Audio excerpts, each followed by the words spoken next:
Some people that are sensitive will feel strange shifts around Lionsgate and 1111. So Lionsgate is the 8th of August, for those of you who don't know, and 1111, a lot of people talk about the number 1111 as being a sign, and it's a sign to say that you are on the right path, you are aligning, and you are being helped. These numbers aren't just portals and their openings where higher intelligences step closer. Higher intelligences from other planets like Arcturus, Sirius, the Pleiades.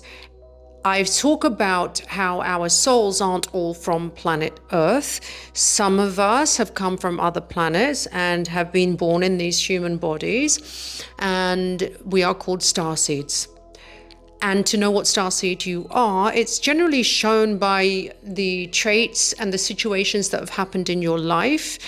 And if you want to find out, it's in my book, The Awakening of the Starseed. I set out a whole chart where you can see which starseed you align with. Some are ascended masters and gods. Yeah, I say gods plural because the one creator birthed many beings beneath her, just like the stars can create other stars.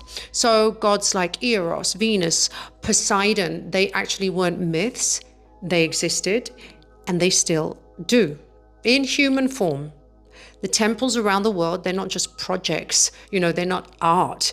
They are evidence in stone.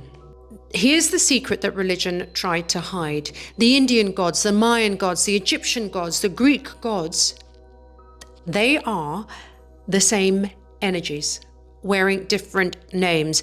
Even Jesus, even the feminine Christ aspect people see in deep plant journeys, it's all the same frequency expressed through different cultures.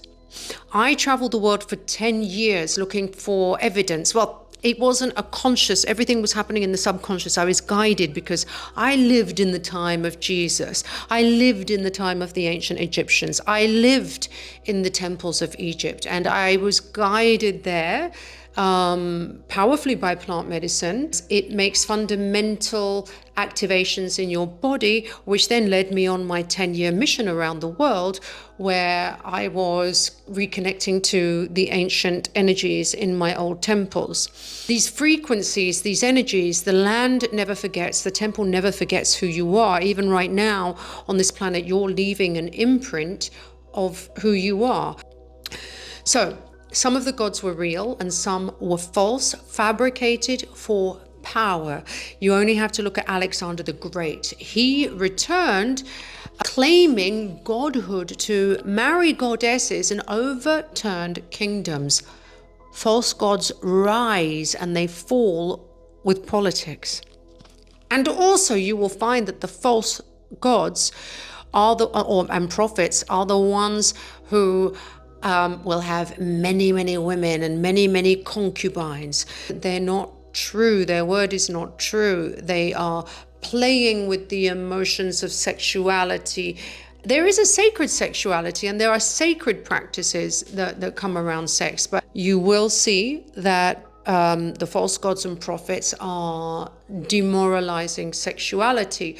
They're saying things like, masturbation is wrong, which we see in modern day today as well. And they in some cultures are circumcising men and women. So the true gods actually never left the planet.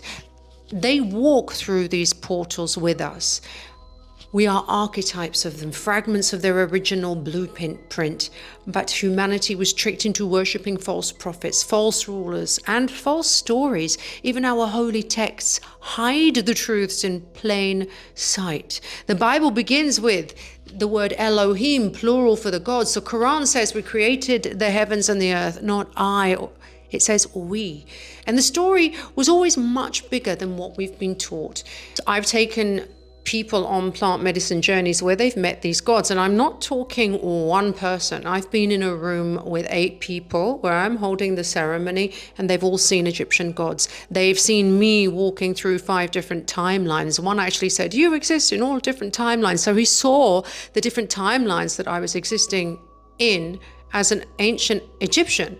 One of the things that the portals 8:8 or 11:11, the solstice gateways, they're not here to give you wishes, they're here to return your memory, to show you the power, wisdom, and divinity that's always been yours. You will receive it on one condition. You need to clean your vessel. Avoid too much alcohol, drugs, toxic people, and the energies that dim your light. Meditation, presence, plant medicine, breathe authentically. These open the ancient codes already written into your soul. The portals reveal truth. And when you're ready, they reveal you.